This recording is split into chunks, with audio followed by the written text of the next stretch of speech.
like a big Italian family, big Spanish family. Yeah. And her grandmother was kind of the glue that held that all together. Every day, I share another story from the Golden Age and the moments that shaped an unforgettable era. If you'd like to keep these memories alive with me, hit subscribe. It costs you nothing, but it means a lot. Thank you for being here. Now let's begin. Richard Gere built his legacy as Hollywood's smooth, silver-haired heartbreaker, the guy who turned Pretty Woman into a street-level fairy tale and made desire look effortless every time he stepped on screen. He moved with calm confidence, that rare mix of charm and quiet power that made people stop and stare. But at 76, that polished image cracked wide open, because Gere finally dropped a secret he'd been carrying for decades. He admitted there were 5 actresses he truly fell for behind the scenes. 5 American icons with an untouchable glow, the kind of women people admired from afar but never dared approach unless they had serious courage. And when you hear who they are, you're going to be stunned. First on his list was Julia Roberts, the only woman who ever made him forget he was supposed to be acting. Their spark in Pretty Woman wasn't something a director could plan or a script could force. It was pure, real energy between them. Julia had this natural, almost sneaky way of sliding past his guard, and Gere openly confessed that being around her felt dangerous. The kind of danger that had nothing to do with the film industry and everything to do with real emotion.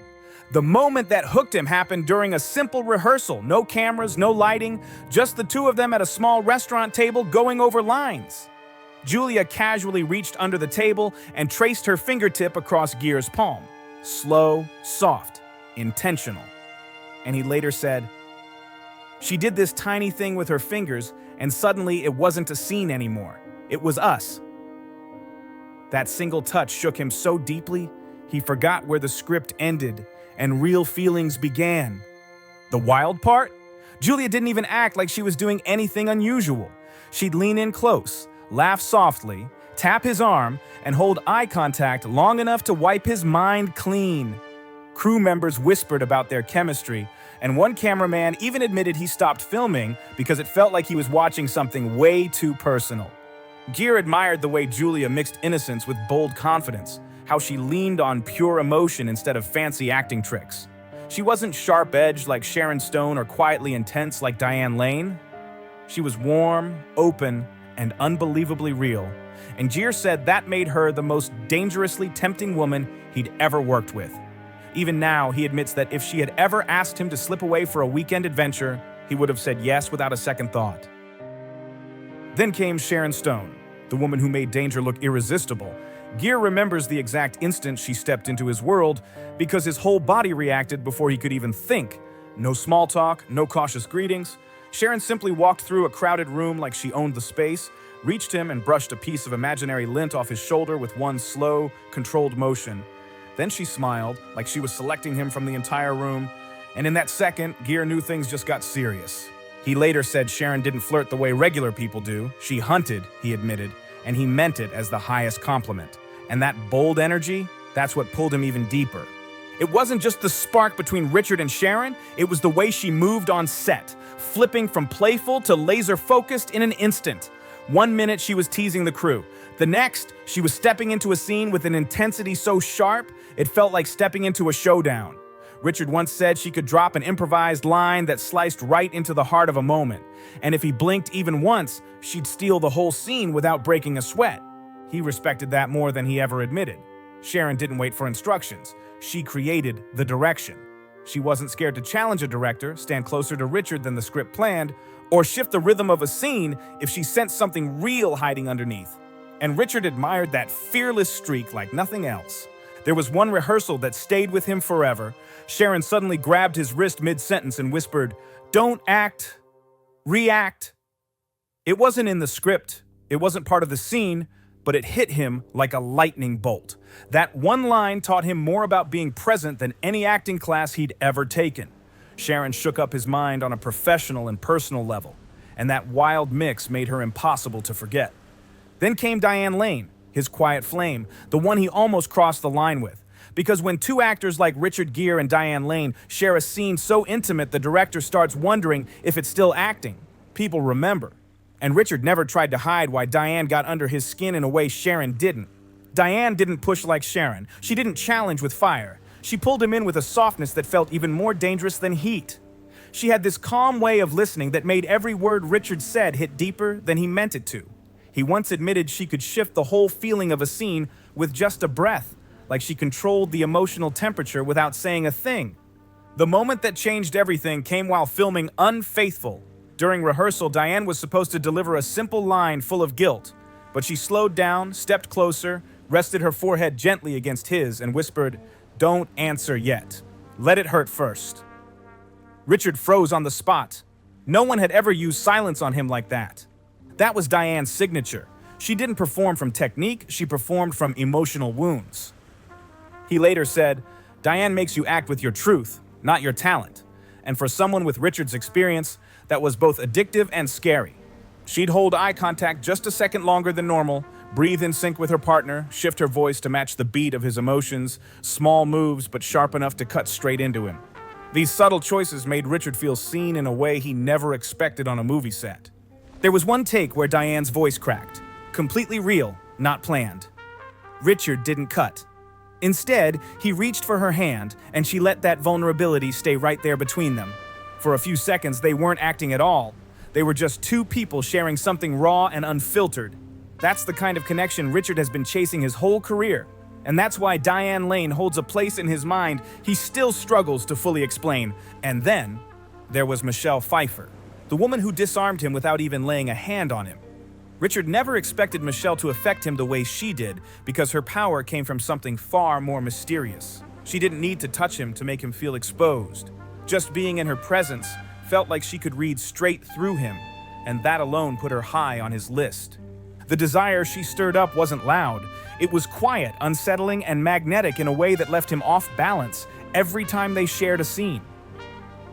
The moment Richard slipped into that fascination with Michelle Pfeiffer happened during a casting meeting back in the late 80s. She walked into the room, sat across from him, folded her hands, and locked in on him with a level of focus so sharp he forgot why he was even there. 10 long seconds passed. No smile, no polite chatter, nothing but eyes that felt like they were reading every unspoken thought in his head.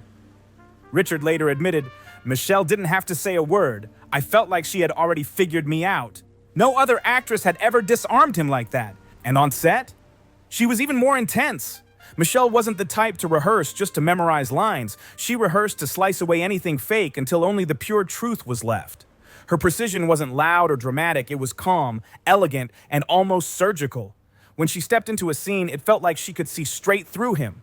There was one test scene where Richard tried improvising an emotional moment, but Michelle didn't give him a predictable reaction. She inhaled sharply, let a real tremble shake her voice, and whispered, "Don't lie to me. Not here." It wasn't in the script, but it hit him harder than any intimate gesture ever had. That single line cracked him open. Richard admired that discipline, how every tiny shift in her expression mattered, how her quiet stillness pulled him in instead of pushing him away. He once admitted privately, "With Michelle, you don't chase her body, you chase her depth." And that depth made her unforgettable. Then there was Sophia Loren, his untouchable dream, the one feeling he never outgrew. Richard didn't place Sophia on his list because of chemistry or danger or those nearly crossed lines he had with the others. He listed her because she awakened something he hadn't felt since he was young, pure awe. The moment she locked herself into his memory happened long before they ever worked together. At a European awards ceremony in the late 80s, Sophia glided toward him with that effortless Italian grace she carried so naturally. She placed her palm gently on his cheek, soft, warm, almost motherly yet deeply intimate, and said, "You look too serious for a man with eyes like that." Richard froze on the spot.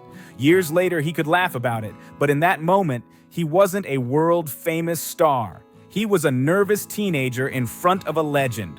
What made his admiration permanent wasn't the touch, it was her craft. Sophia didn't force scenes or chase dramatic moments. She commanded stillness, inviting everyone around her, including Richard, to rise to her level of truth. During a masterclass they attended, she told the younger actors, "If you don't live with your heart open, the camera will know."